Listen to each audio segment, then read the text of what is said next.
Ya, Assalamualaikum warahmatullahi wabarakatuh. Selamat datang kembali di IMP4033 Forensik Digital. Pembahasannya masih sama, yaitu forensik proses, tapi kita akan mengambil dari sudut pandang yang lain, yaitu kita akan mengambil sudut pandang dari Willem Ottinger. Nah, Willem Ottinger ini bukunya adalah salah satu yang kita jadikan sebagai acuan dalam pembelajaran kali ini. Jadi saya harap teman-teman pernah melihat bukunya, at least gitu ya, dan kita akan melihat bagaimana proses yang diberikan oleh Willem Ottinger terkait dengan forensik. Jadi selamat belajar. Nah, bagi teman-teman yang belum pernah lihat bukunya seperti apa, ini bukunya. Judulnya adalah Learn Computer Forensic dan ini dipublikasi oleh Pack Publishing. Nah, bukan bermaksud untuk promosi gitu ya, tapi seringkali di Pack Publishing ini sering memberikan buku gratis dan menurut saya itu sangat worth it gitu ya. Jadi bagi teman-teman yang merasa bahwa pengen punya buku banyak dan dengan cara legal, bisa tuh pantengin terus Pack Publishing, siapa tahu dapat buku yang teman-teman suka dan tidak berbayar gitu ya atau gratis. Nah, kemudian apa sih yang dikatakan oleh Willem Ottinger ini? Willem Ottinger ini salah satu apa ya bisa dikatakan eh, investigator forensik yang cukup berpengalaman sehingga dia bisa membuat buku ini dan dia menyarikan sebuah proses dalam melakukan forensik seperti berikut, yaitu ada yang namanya pre-investigation, understanding the case, data acquisition, analysis, dan reporting. Mungkin kalau kita lihat ini lebih banyak tahapnya daripada NST, tapi kita akan lihat nih atau akan kita bongkar nih setiap tahapnya ngomongin tentang apa. Baik, yang pertama adalah masuk ke dalam pre-investigation. Di dalam pre-investigation ini, Willem mengatakan bahwa ketika ada seorang investigator itu akan melakukan investigasi terhadap sebuah perkara, maka dia harus menyiapkan workstation yang terlebih dahulu. Dia harus menyiapkan komputernya terlebih dahulu, seperti itu gitu ya, atau mempersiapkan labnya terlebih dahulu.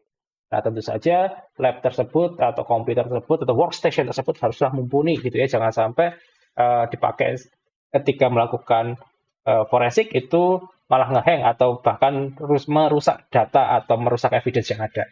Sehingga komputer atau workstation yang mumpuni ini disarankan oleh Willem. Selanjutnya adalah forensik software. Nah, forensik software ini juga diperbolehkan untuk dipergunakan dengan syarat tertentu gitu ya. Jadi teman-teman harus memastikan bahwa software forensik ini dipakai dengan baik gitu, dengan lisensi yang original tentunya karena memang itu yang membuat kita apa ya punya harga diri dalam tanda kutip seperti itu sebagai seorang forensik gitu ya, investigator. Nah, apakah kalau dengan perkataan seperti itu harus kita memakai yang komersial? Jawabannya tidak gitu. Lembaga mengatakan selama itu bisa dipertanggungjawabkan dan memang diakui oleh komunitas forensik boleh dipakai, maka eh, aplikasi atau software-software yang berbentuk open source juga boleh digunakan gitu ya. Begitu juga dengan yang berbasis komersil gitu.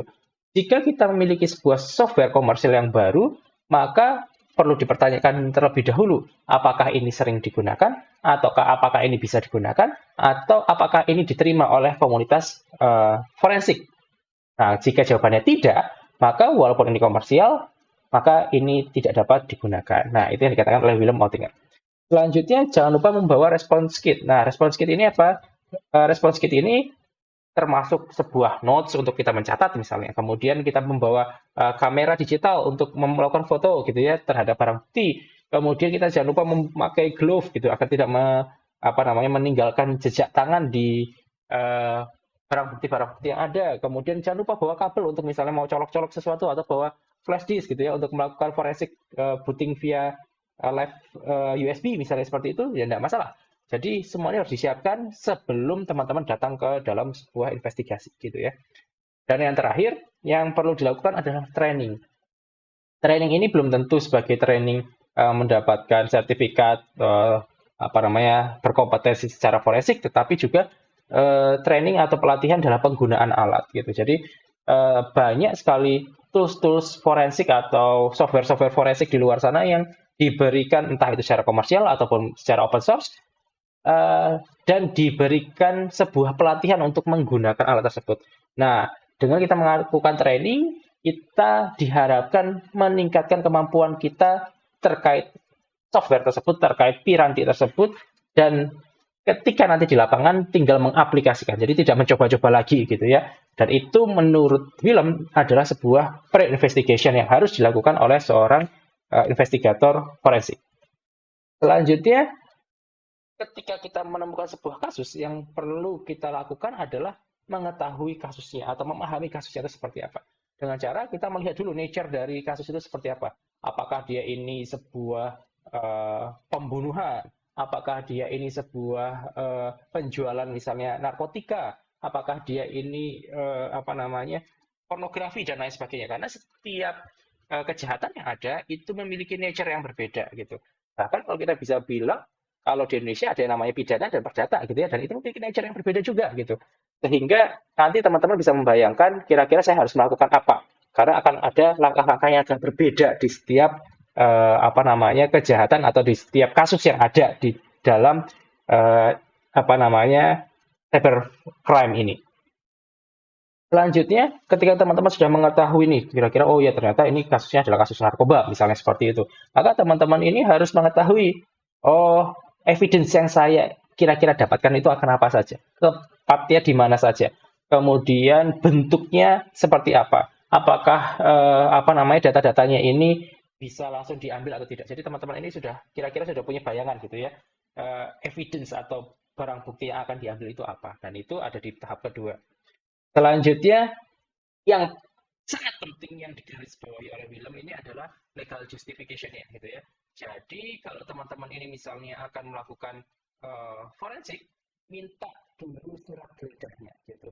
Jadi kalau teman-teman ini tidak mendapatkan surat geledah atau tidak mendapatkan perintah untuk melakukan forensik, ya jangan pernah melakukan forensik gitu. Karena di dalam legal justification yang tadi ya surat geledah itu dikatakan mana saja yang boleh digeledah, mana saja yang tidak boleh. Kemudian apa namanya? Kira-kira berapa kali saya bisa masuk, berapa lama saya bisa melakukan forensik, nah itu ada tertera pada surat tersebut. Jadi teman-teman di sini pastikan mendapatkan legal justification sebelum melakukan forensik. Kalau enggak ya teman-teman bisa dianggap merusak barang bukti gitu ya, atau tidak melakukan hal yang ilegal, dan itu sangat berbahaya bagi teman-teman. Selanjutnya, teman-teman juga harus mengenali siapa subjeknya dan siapa suspeknya. Karena ada beberapa kejadian di mana memang subjek dan suspek ini tidak boleh kita temuin secara apa namanya personal gitu ya, atau kita tidak boleh berbicara atau tidak boleh berkomunikasi secara personal kepada subjek dan suspek. Dan jika ini dilanggar, maka kesaksian kita nanti di akhir dianggap tidak valid. Nah, oleh karena itu teman-teman harus tahu siapa subjeknya, siapa suspeknya, dan jika teman-teman memang membutuhkan data dari mereka, atau misalnya akan melakukan wawancara dan lain sebagainya, maka teman-teman harus berbicara kepada penanggung jawab yang memberikan teman-teman ini legal justification tadi untuk melakukan hal tersebut. Jadi teman-teman mungkin nanti akan ditemani oleh siapa namanya ini inspekturnya atau misalnya kepolisiannya gitu ya, atau misalnya dari lembaga apapun yang melakukan yang memberikan legal justification agar nanti apa yang teman-teman analisis, apa yang teman-teman ini lontarkan, apa yang teman-teman ini nanti akan berikan informasinya pada reporting itu dianggap sebagai suatu hal yang bisa digunakan di pengadilan. Gitu ya. Jadi teman-teman harus mengenal siapa subjeknya dan siapa suspeknya. Langkah selanjutnya adalah kita masuk ke dalam data acquisition atau pengambilan data. Nah, di data acquisition ini, Willem ini mengatakan hati-hati terhadap volatility. Jadi, kalau teman-teman mendapatkan data yang volatility-nya tinggi, contohnya misalnya data itu ada di RAM gitu ya, atau komputernya itu sedang membuka sesuatu. Nah, itu usahakan ya itu yang pertama kali teman-teman save atau teman-teman foto gitu ya, atau teman-teman abadikan. Karena kalau teman-teman tutup hilang gitu ya. Jadi itu yang harus dilihat. Jadi misalnya teman-teman ada data di RAM, kemudian misalnya ada di dalam apa namanya cache dan lain sebagainya. Nah itu harus diperhatikan dan itu nanti akan dilakukan forensik terlebih dahulu. Nanti baru yang volatility-nya rendah atau yang non volatil gitu ya, yang mana kalau komputernya dimatikan nggak masalah ya bisa dilakukan di akhir. Kemudian steril medianya gitu ya. Jadi kalau bisa ya teman-teman ini mendapatkan data, oh oke, ini ada sebuah evidence gitu. Evidence ini diekstrak dengan cara yang baik, kemudian ditaruh pada tempat yang baik pula. Jangan pernah melakukan copy, tetapi lakukanlah clone. Kemudian ya flash disknya juga bukan atau apa namanya hard disknya untuk di clone ini bukan bekas gitu ya. Jadi ya udah benar-benar dikosongkan, kemudian baru diisi kembali. Sehingga data ini benar-benar tercopy dengan baik, tercopy dengan 1:1, bahkan nanti ada select memory yang akan kita bahas di beberapa pertemuan selanjutnya, itu tercopy dengan sama persis gitu. Sehingga data ini bisa kita katakan data yang valid yang bisa saya gunakan nanti untuk analisis dan nanti bisa dilakukan untuk reporting di belakang. Selain itu juga kita melakukan adanya chain of custody. Jadi setiap data ini kita ambil dari sebuah tempat kejadian perkara, maka siapa yang bertanggung jawab, siapa yang mengambil, kemudian data apa saja yang diambil, dan lain sebagainya itu harus tercatat pada yang namanya chain of custody ini. Catatannya ini nanti digunakan untuk pertanggungjawaban. Kalau nanti terjadi sebuah kerusakan terhadap barang bukti, berarti siapa yang bertanggung jawab itu bisa dilihat dari chain of custody ini. Atau ketika nanti saya ini mau mengambil atau melakukan analisis dan lain sebagainya, ya kita harus menuliskannya di chain of custody ini sehingga kita bisa tahu apa yang terjadi pada barang bukti ini. Dan ini merupakan bentuk pertanggungjawaban kita ketika kita memiliki barang bukti tertentu atau mengolah barang bukti tertentu untuk mengisinya. Nah, setelah kita melakukan data acquisition, tentu saja kita melakukan analisis. Nah, untuk analisis di dalam bukunya Willem ini, untuk setiap data, tolong dipastikan data itu yang kita analisis gitu ya, itu jam berapa pada time zone apa gitu. Jadi teman-teman harus menuliskan itu di dalam analisis teman-teman atau merenungkan atau membuat koneksi itu melalui data jam, tanggal, bulan, tahun pada time zone tertentu gitu ya. Itu yang pertama. Yang kedua adalah pastikan hash dan signature analysis gitu ya. Jadi kalau data yang kita sudah ambil, yang tadi sudah kita ambil dari data acquisition, dipastikan terlebih dahulu hash-nya sesuai atau tidak. Jika sesuai berarti belum terjadi tampering. Kemudian jika memang sudah baik ini, kita cek apakah data itu sesuai signature-nya terhadap dengan file yang kita dapatkan. Jangan-jangan kita mendapatkan file bentuknya JPG gitu ya, tapi sebenarnya itu bukan sebuah file JPEG gitu.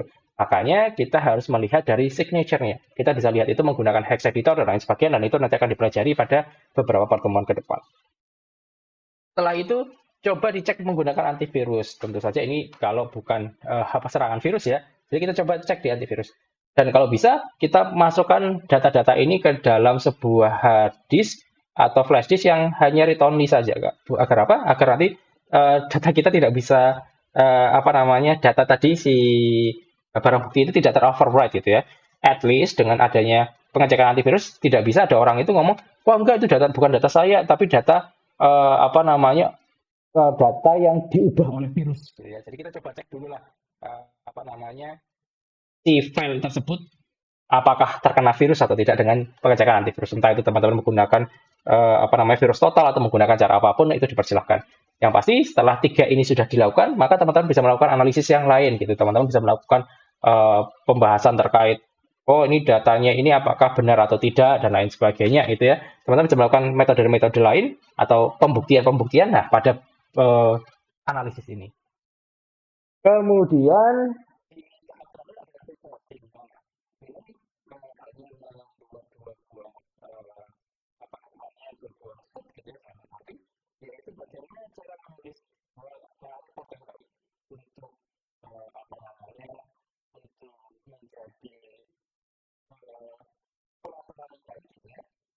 dan juga bagaimana menjadi sebuah pembicara atau seorang pembicara yang baik juga terkait sebagai expert witness atau sebagai saksi ahli. Nah, nanti kita akan bahas ini pada pertemuan selanjutnya. Jadi teman-teman stay tune di sini. Nah, tadi merupakan sebuah proses forensik yang dituliskan oleh Willem Oettinger dalam bukunya Learn Computer Forensic. Nah, mungkin di sini teman-teman mendapatkan 5 buah step gitu ya untuk melakukan forensik proses dan mungkin agak berbeda dengan yang lain gitu ya. Tapi at least di sini teman-teman mendapatkan bayangan dan ini bisa dilakukan teman-teman sebagai bantuan atau acuan teman-teman dalam melakukan forensik tersebut. Nah, silakan bagi teman-teman untuk membaca bukunya agar lebih jelas. Tapi saya sudah merangkumkan agar teman-teman bisa kebayang gitu terkait dengan prosesnya. Dan di buku ini nanti teman-teman akan diperjelaskan bagaimana misalnya melakukan analisis terhadap komputer attack gitu ya, atau terhadap sebuah operating system yang kena hack dan lain sebagainya, itu ada di buku ini. Jadi silakan teman-teman baca bukunya dan nanti semoga teman-teman tercerahkan. Nah, sekian dulu dari saya. Maaf jika ada salah. Sampai jumpa lagi dalam video selanjutnya. Assalamualaikum warahmatullahi wabarakatuh.